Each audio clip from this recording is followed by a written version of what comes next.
गर्दमो चौलस महा पिलावा में कहारान होई रे पगली बसा के रखम दिलावा में। अच्छा कहारान होई रे पगली बसा के रखम दिलावा में।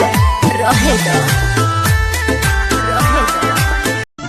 बहुत कुछ किनल पेन्हतनी अपन जान के हो अपन हम जान के का बुझला सुना झुमका तुहरा कान के दिहल हो पहारान के।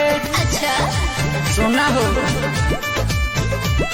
कहरान के राजबा यही से चले सीना तान के।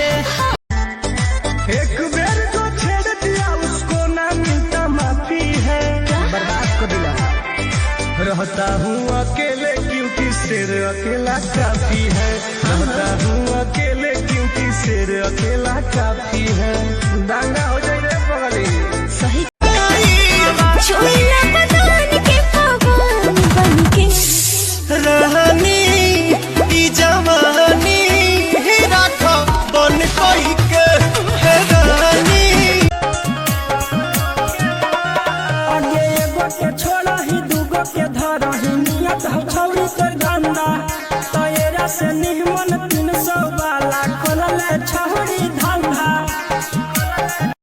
आइल बाड़ू झाड़ के देत बनी ठार के बात जानी टल गोरिया तने हुई यार में बियर से पीछे लागल बड़ा कुछो मिले नहीं दौड़ी के बुझला पकड़ देखई है केहू औरी के काहे आ कमी नइखे तोरा जस छोड़ी के अरे बुझी है ना हमके दुई कौड़ी के और नहीं तो क्या आ कमी नइखे तोरा जस छोड़ी के।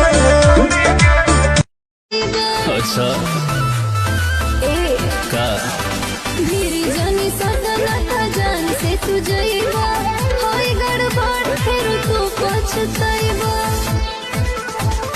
दहला के करो बापो से नहीं कहतनी तोरा से पूरा जिला ही बबुनी चंद्रवंशी छोरा से पूरा सुना बोला दिली दबैले बाड़ू दिलावा में हंसो पिकनिक मनाइबू कमरा जिलावा में।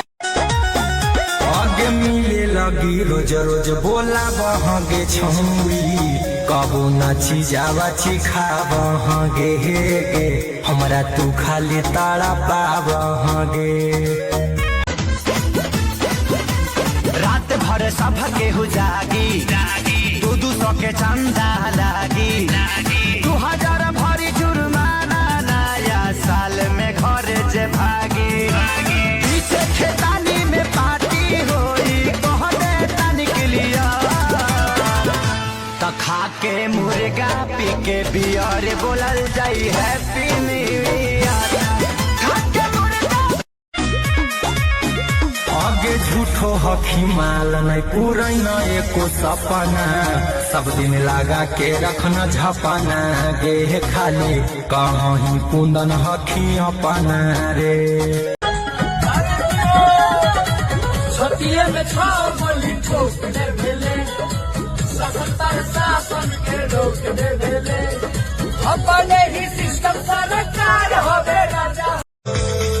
हरि का प्रहरी नाई तो कभी रे बात आई सन गरीब